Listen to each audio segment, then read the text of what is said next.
fez chegar onde eu cheguei aqui, porque lá fui gestora de política para as mulheres, e a conjuntura é, bastante dura que, em nível nacional, o nosso partido enfrentou nos últimos anos, nos trouxe até a conjuntura de hoje. Eu costumo dizer que é uma experiência extremamente nova para o PT de Mato Grosso do Sul participar de um governo onde nós não somos a maioria, é a primeira vez. Nós já governamos esse estado, já tivemos frente ampla, né, quando o Zeca governou, nós tivemos vários partidos que não era totalmente de esquerda, que esteve conosco no governo, mas é a primeira vez que isso se dá de forma diferenciada. Nós vamos para um governo a qual nós ajudamos num segundo momento, né, no segundo turno, a eleger o atual governador Eduardo Rido, pela conjuntura, inclusive nacional, que nós tínhamos, né, de garantir que o nosso projeto em nível nacional fosse vitorioso nas urnas, sobre o comando do presidente Lula, e foi importante a nossa contribuição. E o reconhecimento do governador Eduardo Rido, dessa participação, nos dando a possibilidade de estar no governo justamente em pastas importantes, ao qual nós temos expertise e que o governo federal retoma depois de 4 anos de muito desmantelamento, sabe, Mariano? Então, nós estamos nessa conjuntura. Quando eu fui convidada, eu assumi e aceitei vir para o governo primeiro como uma tarefa para ajudar o nosso governo federal, ajudar cumprir esse papel para o nosso partido no governo, e também com esse compromisso junto ao governador Eduardo Rido, ao qual nos acolheu muito bem, nos tem dado condições para fazer um bom trabalho, e a gente tem seguido um pouco nisso. Então, é nessa conjuntura que você me perguntou que eu me encontro hoje no governo, né, acreditando que é possível, mesmo num governo no qual a gente tem outros partidos, né, e pode divergir, às vezes, de alguma conjuntura, mas que é possível, com vistas no governo federal, avançar. Cris, a gente transmite em todas as plataformas, no YouTube, Instagram, Facebook e no TikTok. Mas no TikTok eu acompanho aqui, tem uma menina de Angola, que mora em Portugal, é negra também, né, angolana, e ela cumprimentou a gente, cumprimentou você aqui, só para lembrar, pessoal que está nos acompanhando, o nome dela é Esperança. É de Angola, está em Portugal e me acompanha no TikTok todas as manhãs, ela está com a gente. Só para lembrar, tô conversando aqui, Esperança, com a Cris. A Cris é uma mulher negra, corumbaense aqui do estado, militante política, e a gente está conversando sobre a experiência dela na Subsecretaria de Mulheres. Mas, Cris, só para pegar um pouco essa história, quando a gente começou a militar sem o espaço de poder, a gente pensava uma coisa. Quando a gente começa a pensar o poder e as ações que a gente vai ter a partir de um orçamento e de uma política, mesmo quando você foi governo do partido lá em Corumbá, tinha as limitações orçamentárias e as limitações do próprio espaço. Isso traz uma outra consciência do que é possível fazer, que a caminhada é mais longa, ela é mais difícil, precisa de articulação, precisa conversar mais. Como que é essa evolução do militante teórico para a prática do dia a dia do exercício do poder? É uma construção permanente. É verdade que quando você é militante, eu, independente de estar no governo, não sempre trouxe isso para a minha vida. Eu fui liderança estudantil, né? Me envolvi também com a construção das SEBs na igreja, depois eu fui para o meu sindicato, depois eu fui militar e milito até hoje no movimento negro, movimento de mulheres e, consequentemente, também na pauta de direitos humanos. Então, a gente entende que quando nós estamos militando na sociedade civil organizada, nós temos, inclusive, que contribuir para que o governo avance cada vez mais e melhor naquilo que a gente acha que é importante. E quando a gente está no governo, não é que a gente vai mudar a nossa forma também de enxergar o mundo. Não é isso. É que aí você passa a ter, Mariano, informações, né? Eu fui, quando me tornei gestora, fui estudar, né, de entender mais de orçamento, da legalidade, do que é possível fazer, estudar o que é um plano plurianual, né, de que são as leis orçamentárias. Então, aí você vai vendo que, enquanto poder público, você tem obrigações, você tem responsabilidade, que você tem que casar com aquilo que vem da sociedade civil, que é muito importante. Eu digo que hoje qualquer programação e projeto governamental, é importante você fazer aquilo que a gente chama de escuta qualificada, que é trazer à pauta um problema e chamar todos os envolvidos e interessados para que a gente possa construir um caminho. Então, realmente, quando você passa a estar do lado de cá, poder administrar, e você entende que os recursos nem sempre é 100% daquilo que você precisaria para implementar determinada políticas públicas, você precisa conversar. E a pauta da mulher é uma pauta transversal, né? Eu já disse várias vezes com o governador Rídio, que o nosso sonho é que todas as pastas do governo estadual pense a mulher.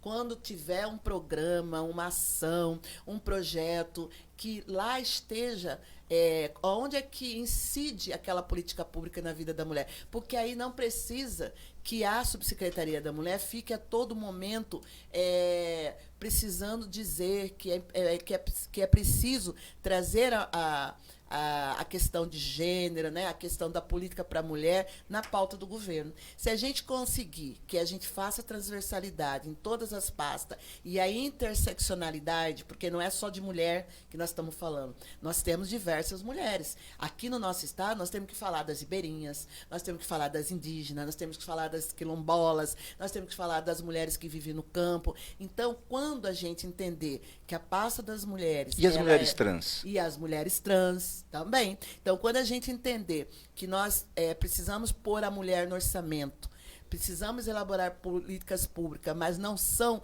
da mesma forma para todas as mulheres, porque nós temos a especificidade das mulheres, nós vamos avançar muito. E eu acho que nós estamos no caminho certo.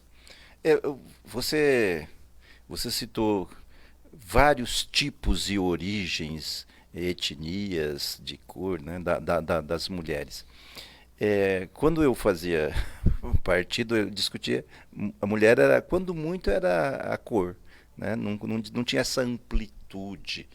Isso dificultou ou isso é mais fácil você abordar a questão de gênero com toda essa diferenciação que as mulheres vão se percebendo, vão se reconhecendo com pautas diferentes ou origens diferentes para quem faz a gestão pública?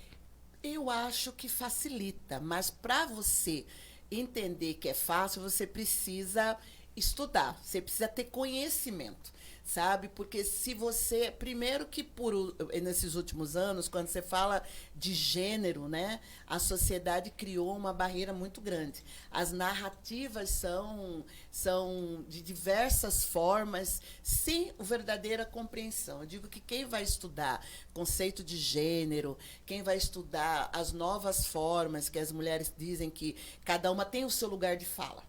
Né? E quando você compreende que cada uma tem o seu lugar de fala, você vai entendendo a especificidade que cada uma traz e que isso é preciso ser colocado na pauta. Né? Não é por acaso que o governo federal hoje tem o Ministério dos Povos Originários. Né? Lá a gente também percebe que é possível fazer política para as mulheres indígenas. Não é por acaso que tem o Ministério da Igualdade Racial, que fala de uma maneira geral e articula-se muito bem com todos os negros, mas que também tem o recorte para as mulheres negras. Então, eu acho que facilita. Mas, porém, as pessoas que estão no poder público, ela tem que entender como é que você se relaciona com essas interseccionalidades a partir desse lugar de fala. Porque, assim, eu não posso elaborar uma política pública dentro de um espaço público fechado. Preciso abrir um canal de diálogo. E ao abrir o canal de diálogo, isso me faz ir até aquele lugar. Não posso, aqui no governo do estado, por exemplo, com a minha equipe da subsecretaria, lá no meu espaço, no governo, pensar políticas públicas para as Guarani Kaiowás, lá em Dourados, sem ir lá. né, sem ouvi-la, sem fazer essa escuta qualificada, o qual nós já fizemos, né, junto com o Ministério das Mulheres, porque nós estamos num momento muito favorável com a nossa ministra Cida Gonçalves, e ouvi-las e trazer para o governo e ver o que é possível fazer e dialogar e ir por esse caminho, porque assim a política pública ela vai ser mais eficaz, eu tenho certeza. Cris, você falou da Cida, você vê, de repente, eu militei com uma ministra. É engraçado esse negócio, né? A Cida hoje em Brasília, cuidando de uma pasta importantíssima para o Brasil, para as mulheres. Eu me lembro da Cida aos 19, 20 anos, aqui no início da nossa luta, né? Anos 80, né? Toda esperançosa, e ela se dedicou com muito. É uma das mulheres que eu acho que mais entende das questões de gênero no Brasil. Essa não é sul-mato-grossense porque ela foi adotada por nós, E né? vai virar agora cidadã campograndense, Ah, né? é? A Cida recebe o título de cidadã campograndense agora em solenidade no dia 24. Mas é isso que você disse, né, assim, voltando, o que me fez aceitar esse desafio no governo foi também em poder ajudar a Cida e a Cida ajudar o Estado. A Cida, todas as vezes que ela vem ao Estado, ela já diz para o governador Eduardo Ridio que ela quer fazer com que esse Estado, que a acolheu muito bem, que ela, né, se sente sul-mato-grossense, seja referência nas políticas para as mulheres, como já foi muitas vezes. Né? Ela foi a grande articuladora da Casa da Mulher Brasileira aqui no governo Dilma, né? Que é a primeira Sim. experiência nacional de todo um aparato de atendimento da mulher, da violência doméstica em todos os ângulos. Foi a primeira experiência aqui no Mato Grosso do Sul, né? Foi. A Cida foi secretária nacional de enfrentamento à violência, né, nos dois governos Lula, depois no governo Dilma, e ela trouxe toda essa bagagem e participou do governo de transição. Ela é a pessoa que pensou, junto com na então Secretaria Especial de Políticas Públicas para as Mulheres, a Casa da Mulher Brasileira, trouxe para o Mato Grosso do Sul, porque ela conhecia bem como é que se davam as tratativas, como é que era possível pactuar com todos os serviços que estão na Casa da Mulher Brasileira. E essa experiência aqui é uma referência internacional. Tanto que agora, né, tudo isso ajudou, fundamentou a Cida a assumir esse cargo.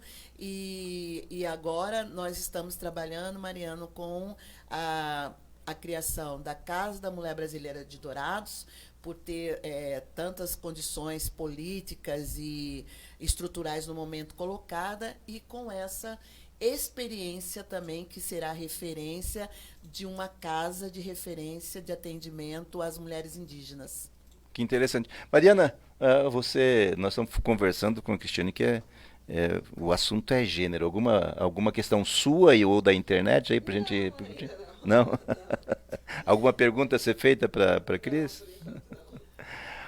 Cris, vamos falar um pouco de como você chegou até aqui. Eu comecei do seu status subsecretária, que na verdade, para o entendimento, é só uma coisa assim, o governo, eu falo que é um governo liberal, mas no discurso de que é um governo enxuto, criou uma estrutura mãe e distribuiu as subsecretarias que, se você pegar, porque a secretaria que você comanda é uma secretaria, tem uma estrutura já grande no Estado e tal, mas, enfim, vou tratá-la como secretária, até não só pela importância da pasta, mas porque de fato é. Como é que você... A história da Cristiane, como é que você chegou aqui? Seus pais são corumbaenses? São natos aqui do Estado? São, sim. Eu venho de uma família humilde, né? Porém, eu digo, sempre que a gente discute a questão da fome, nunca passei fome na vida. Então, esse lugar de fala, eu sempre me coloco dizendo assim, tenho muita empatia com as pessoas que já passaram por esse processo, né, que se reconstruíram e chegaram em lugares extremamente importantes, inclusive em muitos dos nossos espaços de poder hoje no governo federal. A minha família é humilde, os meus pais são corumbaenses, porém, por lado da minha família, por parte de mãe materna, eu tenho uma mulher de referência que foi a minha avó. Minha avó era negra, tanto é que meus pais são também, mas têm a tez bem mais branca do que eu, e eu sou carne e osso, né, assim, com a minha avó materna, que já faleceu, que depois de um longo tempo, assim, como uma pessoa cuidadora do seu lar, já com uma certa idade, ela rompe com essa bolha e vai estudar para ser professora. Vai estudar para ser professora, se formou em 2 Ô, universidades, louco. já com assim, 50 e poucos anos, né? Depois passa em 2 concursos, um do estado, um do município, para ser professora, e vai tirando a família, né, que até então era muito humilde, vai conseguindo construir sua casa própria, comprando seu carro. E quando eu venho, né, a neta mais velha dela, e ela me traz todas as condições para que, por ela perceber que a educação era o caminho, me colocou aliás, a mim e os meus 3 irmãos, né, todas as condições para que a gente chegasse onde chegou. Então, eu tive esse privilégio de trabalhar só depois que eu cursei a universidade. Eu digo para muitas pessoas, eu via os meus amigos, meu curso era de pedagogia, era noturno, mas chegar cansado porque trabalhavam, né, os 2 turnos, coisa que eu não sei também o que é isso. Eu vim trabalhar depois que eu me formei. Né? Então, assim, essas condições, embora minha família seja de modo muito humilde, né? Mas assim, a vovó ela foi por esse caminho da educação, e você sabe que a educação ela te dá também uma acessibilidade social, né? Então, eu fui trabalhar depois que eu me formei, fui, né, como pedagoga, trabalhar na área da educação. E essa é um pouco meu histórico de vida. Eu tenho uma família que continua morando em Corumbá, uma parte aqui, mas assim, na política só eu. O restante todo mundo tomou seu rumo aí. Mas você estudou em escola pública? Estudei em escola pública até um período que, inclusive, a minha avó já dava aula, e o Estado teve uma greve bastante profunda, de muitos meses, né? E então eu estudava numa escola pública estadual, e naquele período todo mundo ia perder o ano, porque ia ter que passar para um outro ano, porque não ia dar tempo de cumprir a carga horária. A minha avó então me colocou numa escola já terminando, né, terminando hoje o Fundamental 2, 8ª série, para ir para o ensino médio. Então me coloco numa escola particular de freiras que tinha lá. E depois as freiras me acolheram tão bem que aí faço o 9º ano, termino o 8º ano, faço o 9º ano e faço o ensino médio nessa mesma escola. Então, eu sei que eu sou privilegiada, né, por ter tido essa oportunidade, e isso me abriu muitas portas, sabe? Porque a educação, ela liberta mesmo, né? E, inclusive, esse processo todo é que me levou depois, tive professores mesmo em escola particular, professores progressistas que foram me levando a me preocupar também com o social, a me colocar também como classe trabalhadora, entender. A minha avó sempre dizia, você estuda numa escola privilegiada, mas você não faz parte desse mundo. Você tem que saber disso, né? Muitas vão terminar vão passar por essa escola, vão administrar as coisas, os bens dos seus pais, você não. Você tem que procurar um trabalho para se sustentar. Então, todo esse processo de formação me fez, né, a mulher que eu sou hoje, assim, com muito orgulho que eu tenho por ter passado por tudo isso, porque isso só nos ensina e vai passando, né, para os nossos filhos também. Mas o exemplo da educação e digamos, é do sucesso, né? Porque a educação ela traz foco, traz experiência, traz o saber, sabe o seu lugar na sociedade, te coloca num lugar que te permite lutar. O grande problema da falta daqueles que não têm a educação curricular, que não tem o banco escolar, é isso, ele não se coloca num lugar social, ou ele não sabe, permanece num limbo todinho. A política me trouxe isso, o que a educação te trouxe foi a política, a luta. Nos anos 70, SEBS, igreja, esse negócio todinho, acabei criando minha cidadania por aí. E eu costumo dizer que a política me trouxe cidadania, me trouxe a experiência, me colocou no meu lugar, me mostrou aonde que eu estou, qual que eu faço. Mas a educação faz isso. Isso não é privilégio, não, Cris. Isso é uma obrigação de Estado, né? E parabéns para sua avó, para sua família, parabéns para você por te fazer isso. Mas quando é que você se entendeu política? Quando veio aquela, de fato, tem um momento que a gente percebe que a gente é um ser político.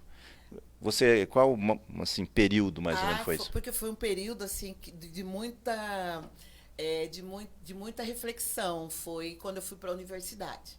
Quando eu fui para a universidade, até por ter vivenciado esses 6 anos da minha vida em escola particular, e ter me relacionado com pessoas que não eram da minha classe social, quando eu vou para a universidade, esse mundo que eu estou dizendo para você, de alguém que tinha a possibilidade de estudar o dia inteiro em casa, ter aquela disciplina de levantar, tomar o seu café, abrir o seu livro, estudar, né? Sempre eu estava à frente dos meus colegas, porque eu tinha esse tempo, né, de estudar, de fazer, inclusive, projetos na universidade, de extensão, eu sempre fiz. Um dia, então, estou numa aula lá, e a professora Ana Maria Santana, ela puxa uma discussão sobre a presença dos negros na universidade, né? E eu não entendi por que ela estava trazendo aquela pauta ali, né? Assim, naquele momento, e discordei dela. E hoje nós somos grandes amigas, eu e a Ana, e eu digo que se não fosse o jeito como ela acolheu a minha discordância, talvez eu não estaria aqui, porque muitas vezes a gente perde pessoas para a nossa luta, porque a gente não acolhe essa divergência, você não, né, não sabe trabalhar isso. Aí eu disse para ela assim, né, assim, que eu nunca tinha sido discriminada e que não entendia por que ela estava trazendo a pauta. Ela falou assim, eu já contei essa história em vários lugares. Ela perguntou para mim, então olha ao seu redor e vê quantos negros tem na sala. E eu olho e só tinha eu. E aí a ficha cai, né, junto, que aí a Ana também traz a questão que para nós não era só questão de ser negra, era questão de ser mulher. Né? Mulher, negra e pobre, meu Deus do céu, tá pronta a coisa, né? Pacote completo. Pacote completo. E aí aí começo a fazer essa discussão, né? Começo a participar dos diretórios acadêmicos, né?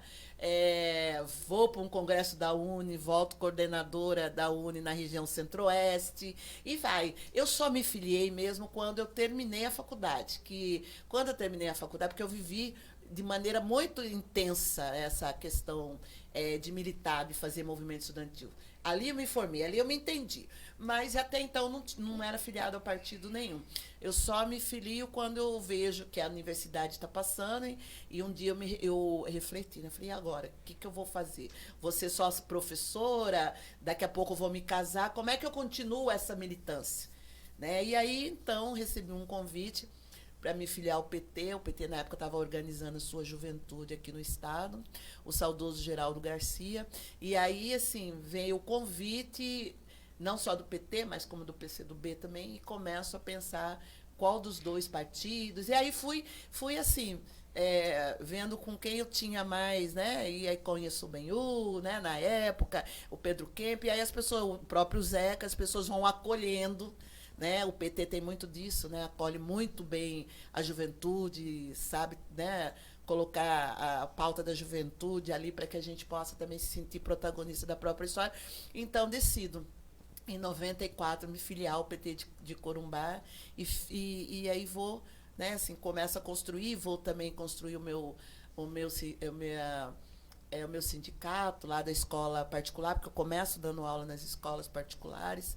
E cheguei onde eu cheguei. Então, assim, a minha formação, a minha origem, ela vai atrelando, sabe, Mariana, essas coisas sempre de estar na hora certa, nos lugares onde a gente precisa ter mais intervenção de luta. E cheguei onde eu cheguei. Você sai da universidade já com a consciência preparada para a luta, vai para um partido. Depois, foram 12 anos de prefeitura de Corumbá? Sim. Ruiter, Paulo Duarte? 8 com Ruiter, 4 com 4 Paulo. com Paulo. Isso trouxe a experiência, a gente já falou sobre isso, que hoje te coloca como secretária estadual das políticas públicas para a mulher, nessa parceria com a Cida Gonçalves no governo Lula. E agora vamos falar um pouco do atual governo. Já estamos indo para o 9º mês, já vamos entrar para o 9º mês, estamos há 8 meses de governo. Você acha que o governo Lula já pegou a direção? Ele começou com a direção? Como é que está essa convivência? O governo do Lula, né, é um governo de coalizão, né? A gente sabe disso. A gente sabe que a gente, até por orientação do próprio Lula, é preciso dialogar muito, avançar muito. E aí eu acho que tanto o perfil da Cida como o meu, para estar nesse momento da história, nesses espaços, tem contribuído para isso. A Cida é uma pessoa que dialoga muito, é uma pessoa muito articulada, tanto é que ela foi referendada pelos movimentos de mulheres, né? Ela tem um bom diálogo no Congresso, ela tem muita expertise na construção das políticas públicas, né? E tem me ajudado muito. Eu também tenho um pouco esse perfil, né, Mariana? A gente trabalhou junto. Eu tenho muita convicção nos meus ideais, mas também sei que se não dialogar, não avança, né? Cris, deixa eu te interromper só para fazer uma coisa. Na época que eu fui presidente do partido, eu era dos mais liberais, mas só para o pessoal entender. Eu impedi gente de ir para o governo Zeca porque não queria fazer a contribuição dos 2% que na época era possível fazer em folha de pagamento. Então eu passava as filiações, não todos, mas uma boa parte passava, e teve gente que não queria contribuir, então não foi nomeado, e eu impedi essas nomeações.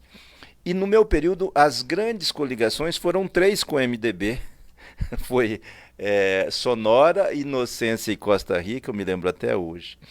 Então, você acha que essas crises, denúncias, que nós que estamos à esquerda sabemos que muitas, 90% delas são infundadas e são pelo preconceito, para tirar o partido de fato do poder, mas isso deu uma nova visão, um novo comportamento, um novo entendimento ao partido para construir essa coalizão que hoje o PT vive? Eu acho assim, eu acho que a eleição do Lula, a possibilidade do Lula ter esse terceiro mandato, as dificuldades que nós vivenciamos nos 4 anos, a conjuntura internacional, né? Assim, a possibilidade também do partido ter esse lugar de fala no governo novamente, essa junção, governo federal, governo estadual, e o governador, ele é muito...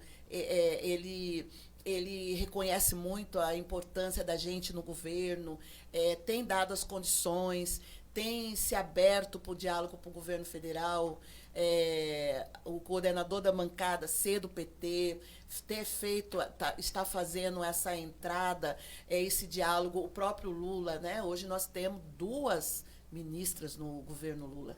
Né? Não é só a Cida, eu falo com a Cida porque a Cida é do nosso partido, mas nós temos também a nossa ministra Simone Tebet. Tudo isso, ele trouxe uma conjuntura de o partido avaliar que era possível também estar nesse governo e fazer parte dele, continuar acreditando e defendendo aquilo que a gente defende, mas com a possibilidade de chegar lá na ponta. Né? Então, assim, eu acho que essa conjuntura toda tem também feito o nosso partido se reorganizar, entender esse momento que nós estamos vivenciando, essas narrativas que nós tivemos até pouco tempo, que a gente chegou de, né, dizer, a gente não ficou, porque, na verdade, teve um momento que o PT teve que se reinventar, teve que se fazer autocrítica e dizer onde que nós erramos, né, depois de 14 anos de governo, como é que a gente sofre aquele processo de impeachment.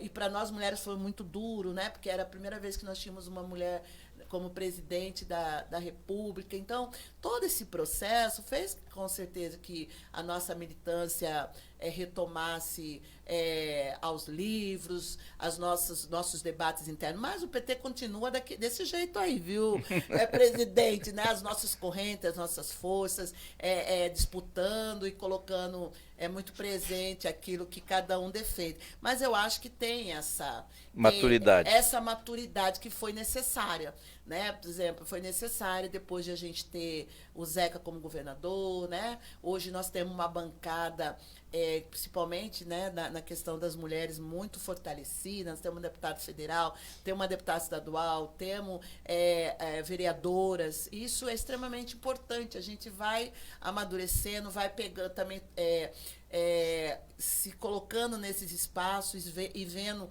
como é que a dificuldade que as mulheres têm, que nesse caso, eu digo, né, assim, não é muito diferente, a gente sabe disso, né? Todos os partidos têm. Eu dei uma entrevista semana passada para um programa que tem na Assembleia Legislativa e ela me perguntava, a jornalista, como é que a senhora vai atuar nessa questão de monitorar as mulheres candidatas. Olha, isso aí é um eixo do Plano Nacional de Política das Mulheres, chamado Mais Mulheres no Espaço de Poder. Né? E a gente vai monitorar, né? A gente tem que dialogar com todos os partidos para que eles respeitem as cotas dos 30% das mulheres, respeitem o fundo eleitoral, a gente vai oferecer capacitação, né, para as candidatas, e que isso é um trabalho que a gente sabe que, independente de partido, você estando nesse espaço, você tem que dialogar com todo mundo, porque não é muito diferente. As mulheres, quando saem candidatas nos partidos, a dificuldade que elas encontram, né? E hoje, com a violência política, nós temos ainda mais esse desafio, que é eleger as mulheres e assegurar que elas consigam fazer o seu mandato. Porque muitas estão assim acuadas, né? O desrespeito nas câmaras, nas Assembleias Legislativas, no Congresso, quando as mulheres usam esse espaço que você está me dando a oportunidade de fazer hoje, né? Elas são interrompidas, né? Elas são agredidas, e isso não é fácil lidar com isso. A gente achou que eleger as mulheres já era um bom caminho, e hoje a ministra vem discutindo isso, e ela tem feito essa defesa. Além de eleger, tem que manter. Tem que manter e tem que cuidar da saúde mental das mulheres.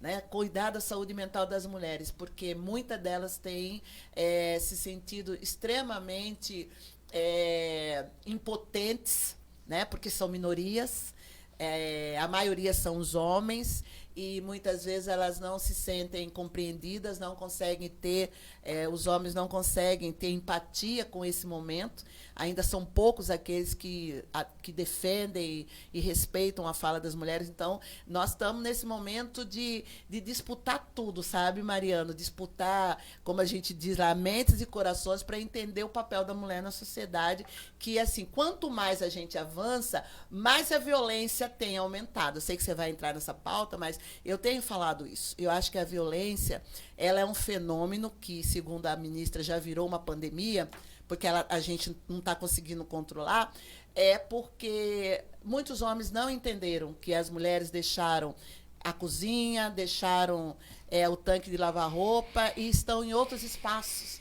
E aí não consegue lidar com isso, não consegue lidar com a mulher que ganha mais. Vou fazer uma pergunta, eu diria, assim, machista. Sim. Machista. Bem machista. Por que é que as mulheres achavam que os homens iam permitir que elas ocupassem um espaço de poder de graça? Tinha esse sentimento que ia chegar lá e ia exercer plenamente, que não ia ter o revide? Claro que não, a gente brinca muito, né? Assim, qual que é o problema no fundo, né? Quando fala assim, mas qual que é o problema no fundo? Eu falo, não é uma guerra dos sexos, mas o problema de fundo, para aqueles que não entendem que não é uma guerra dos sexos, é assim: para ela estar aqui, eu tenho que sair. Ué. Então, assim, não, para ela estar aqui, eu tenho que sair. Trocando a miúdos, para ela sair, eu tenho que lavar louça. Eu tenho que ir pro tanque, eu tenho que limpar a casa. Eu tenho que, e aí, cuidar dos filhos. Sim, e aí que a gente vem dizer, e agora o Ministério das Mulheres, inclusive, criou uma Secretaria Nacional chamada Política de Cuidados. né? Eu, quando vi esse nome, que é novo, é uma coisa nova que o presidente Lula, inclusive, incumbiu a CIDA, é algo que está sendo discutido internacionalmente, que é justamente trazer na pauta a questão da divisão do trabalho doméstico, né? O homem não tem que ajudar a mulher, o homem tem que entender que ele tem o seu papel, né? Que a mulher, ela não tem que limpar a casa sozinha, cuidar do filho sozinha, né? Cuidar das pessoas idosas que muitas vezes vêm para a nossa família.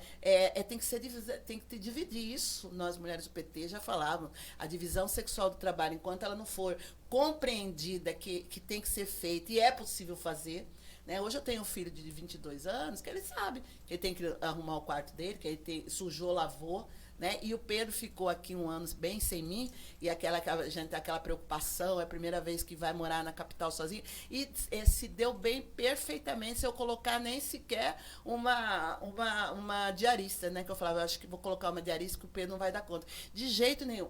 Porque, né? Foi entendendo, já é uma geração que entende que as mulheres agora querem os companheiros que sejam respeitosos, né? Que torçam para elas também galgarem seu mundo aí nas carreiras que elas quiserem, nos seus estudos, né? Hoje essa nova geração não fala no mínimo de doutorado. Né? Na minha época, a gente falava, olha lá, se a gente acabasse a universidade, já estava de bom tamanho. Que a gente falava, não é só o filho do pobre não tem só que entrar na universidade, mas tem que sair, que era muito mais difícil. Hoje, essa meninada aí já fala em doutorado, né? Que quer chegar no doutorado, quer sair, inclusive, do país para fazer intercâmbio. Então, essa política do cuidado, que é discutir a divisão sexual do trabalho, do ponto de vista que as mulheres, para saírem para o mercado de trabalho e não retornarem e ficarem doentes, né? Porque elas acumularam, elas saíram para o mercado de trabalho, mas a grande maioria volta para sua casa e continua lavando, passando, cuidando do filho. Isso é impossível, né? Isso para nós é impossível. Mas nós já temos, e nisso eu acho que a gente tem avançado um pouco. Não é como nós queríamos, mas nós temos avançado um pouco, principalmente com essas novas gerações que já entendem, e as meninas também cobram muito isso, né?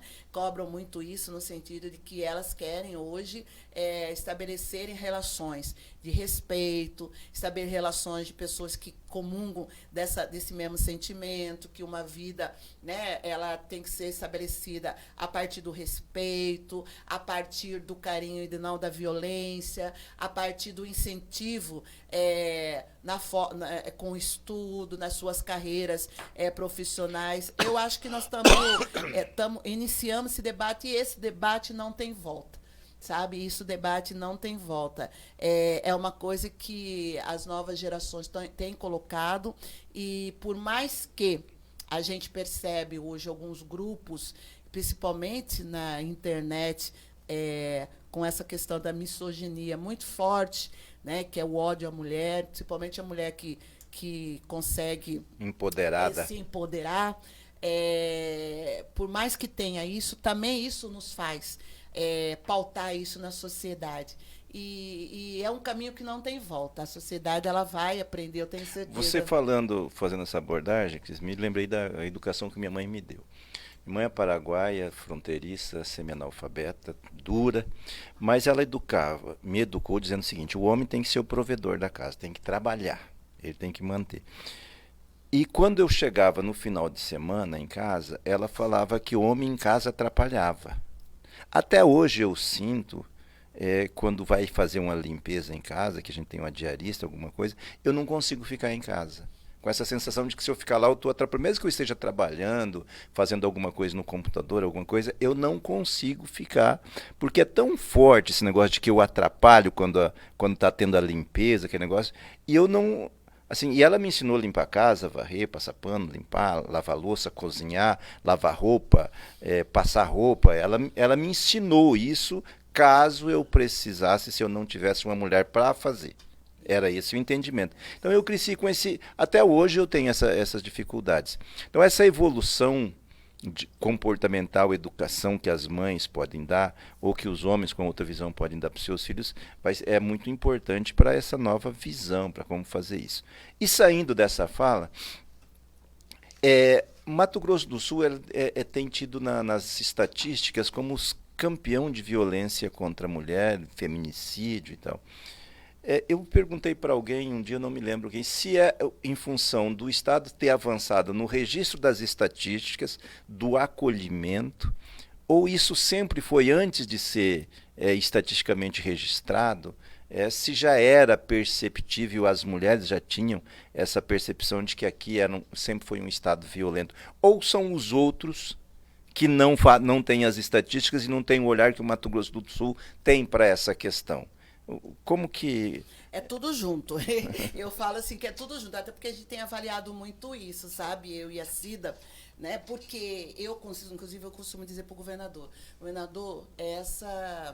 quando sai as estatísticas do Fórum Nacional de Segurança Pública, que é o que todo mundo fica esperando para ver nesse ranking aí quem que melhorou, quem que, né? A gente sempre está, eu gosto de dizer, assim, a gente sempre fica numa situação desconfortável. É isso que eu falo.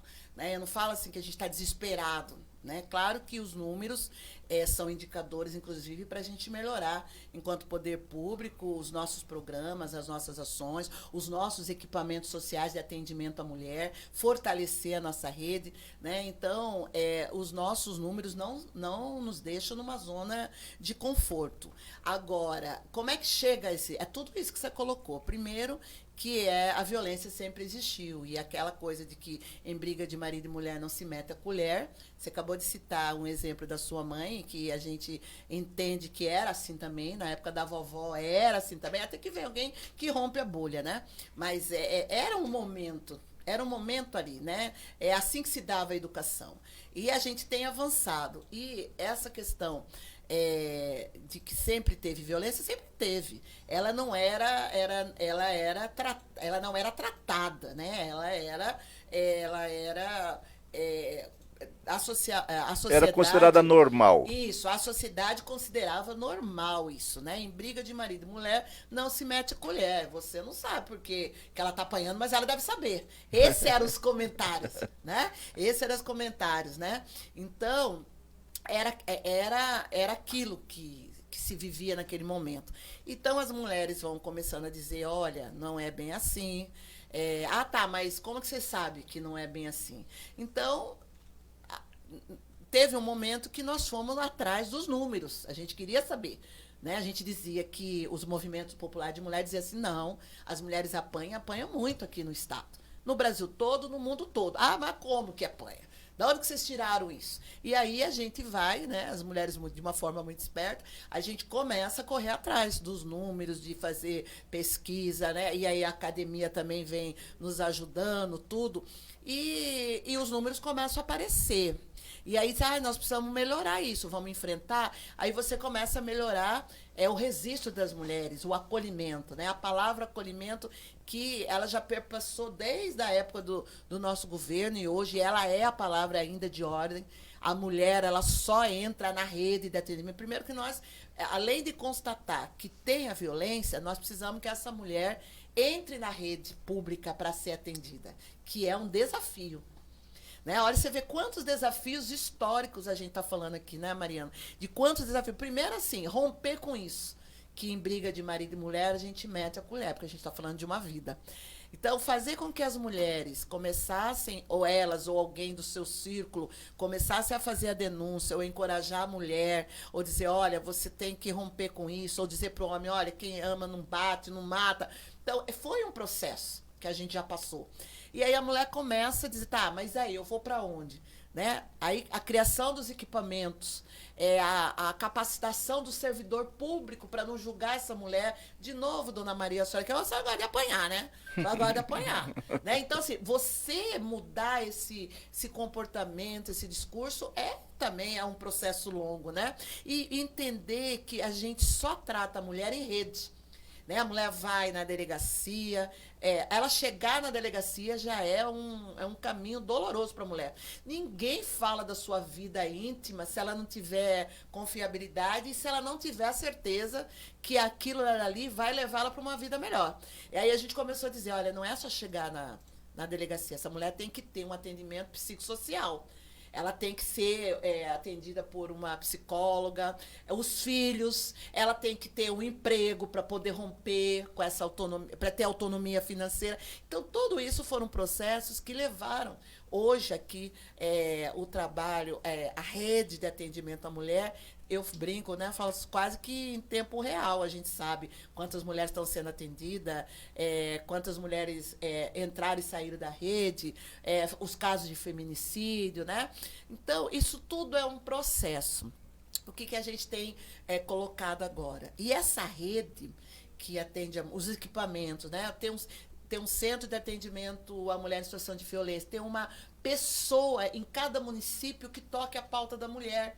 Você sabe, né? Quando eu fui coordenadora lá de política para as mulheres no estado, tinha 13 só no estado de Mato Grosso do Sul. Só tinha 13 na época que a gente foi. Corumbá nunca tinha tido. Fui atrás para criar uma lei, para aprovar, para não sei o quê. Então, esses equipamentos também, entender que isso era uma política de Estado, levou um tempo. E fortalecer essa rede de atendimento, entender que violência é caso também de saúde pública. Entender que a violência a gente vai romper se a mulher tiver o aluguel social, a gente vai romper se a mulher tiver a qualificação, se a mulher tiver empregabilidade, entendeu? É toda essa rede de proteção que tem a mulher. Não é só falar para a mulher, vai lá e denuncia, ela volta, o marido bate de novo, e em alguns casos até vai matar. Né? E trabalhar com esse imaginário que ela está denunciando o pai do seu filho. Essa mulher, você vê como que a mulher ela é violentada várias vezes, seu direito. Ó, você está mandando o pai dos seus filhos preso, e às vezes os filhos. É meu pai que está preso, entendeu? Então, quando você mulher, provocou a prisão do meu pai. Você provocou a prisão. Olha como que é. Isso é forte, né? Vocês estão vindo aqui falar que vocês vão meter o dedo a colher aí na briga de mulher, vocês estão acabando com a família.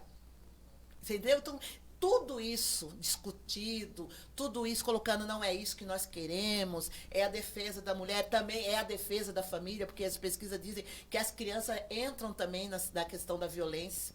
Né? É a criança que vê seu pai, sua mãe se agredindo. A vida vira um inferno, né? O que é melhor? É ter essa família vivenciando um outro momento de uma vida saudável ou manter essa família doente até o...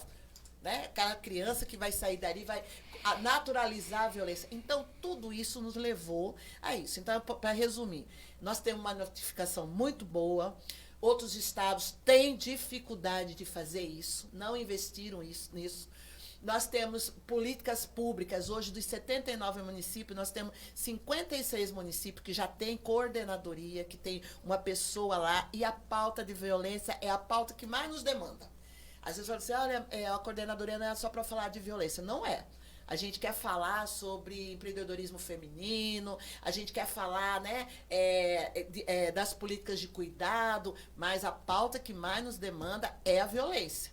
Porque a mulher, parece que ela só vê a luz no fundo do túnel quando ela consegue ter lá no seu município, no seu território, alguém, né, que é capaz de acolher, de trazer sem julgar. Então, boa notificação, equipamento social hoje, que tem muito no estado, precisa melhorar, mas nós temos muito. Nós temos os CRANs, os CRAS, né? Nós temos as delegadas da mulher, onde não tem agora, o governo Lula diz que é prioridade, qualquer delegacia no interior é prioridade atender a mulher vítima de violência. Nós temos a defensoria, o juizado, a Lei Maria da Penha, a Lei do Feminicídio, aqui a Casa da Mulher Brasileira. Então, você tem vários equipamentos sociais que atendem essa mulher. Então, é claro que vai aumentar as notificações, vai aumentar mais.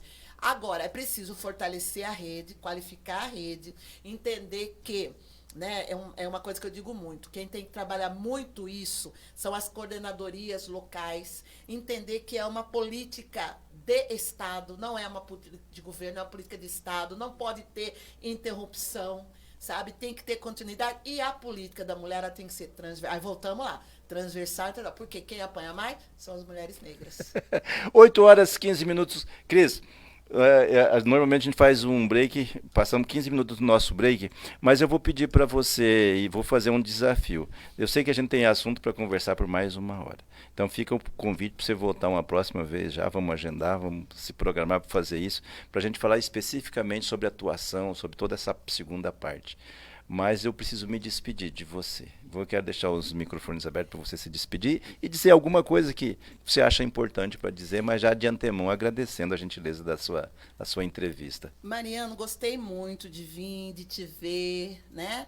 Faz um tempão que a gente não se via, mas tinha notícias suas através da Mariana, através de outros companheiros que a gente tem de relação de amizade. Gostei muito de te ver com saúde, né? Com essa inteligência rara. Eu gosto muito de sempre debater contigo, conversar. Gostei muito, quero agradecer a oportunidade, dizer que nós estamos vivenciando o Agosto Lilás. Eu sei que também isso deve ser uma das pautas que me trouxe aqui, esse momento de diálogo com a sociedade, a partir do que a gente colocou muito aqui. A violência, eu tenho dito assim, Mato Grosso do Sul tem capacidade e um povo acolhedor capaz de diminuir esses índices. É só entender que o nosso Estado precisa, né, enfrentar a violência, e enfrentar a violência não é só a partir do poder público, porque nós não vamos dar conta de fazer esses índices diminuírem se a sociedade não entender que ela precisa fazer a sua parte. E fazer a sua parte é também educar as novas gerações para uma sociedade de relações muito mais respeitosa do qual nós estamos colocando isso. Então, quero agradecer muito, me colocar à disposição de voltar a um outro momento e dizer que foi muito importante a gente usufruir desse programa, desse veículo tão popular, de falar com a Dona Maria, com o seu José, que eu tenho certeza que estão nos ouvindo e que te ouve todos os dias, para dizer que a pauta da violência contra as mulheres nós vamos enfrentar a partir do governo, mas de mão dadas com a sociedade, para a gente ter melhores índices ainda para nos orgulhar. Obrigado, Cristiane Santana, mulher negra, mãe, professora, pedagoga, militante política, secretária de Políticas Públicas para a Mulher no Mato Grosso do Sul. 8h16. Amanhã a gente volta sem a Mariana. E entrevistando quem, Mariana? Amanhã é o Fábio Quill e a... Peraí, deixa eu pegar aqui o nome. Só um pouquinho. Fábio Quill e Mayara Dempsey. Eles estão lançando um livro aqui em Mato Grosso do Sul. Acho que, se não me engano, já é o segundo ou terceiro do Fábio aqui no estado. O primeiro foi sobre a Morada dos Baís, bem legal. E aí amanhã você, no caso, né, vai falar com eles, porque eu estarei em Bonito. Amanhã mas eu vou trabalhar, gente, não vou para curtir. Gente, obrigado. 8h17. Agradecer a quem nos acompanhou nas plataformas digitais, no YouTube, Instagram, Facebook, TikTok. Prometendo voltar amanhã a partir das 7h20, nosso horário aqui, 8h20, horário de Brasília, com mais uma entrevista amanhã sobre cultura. Obrigado, até amanhã, fiquem com Deus.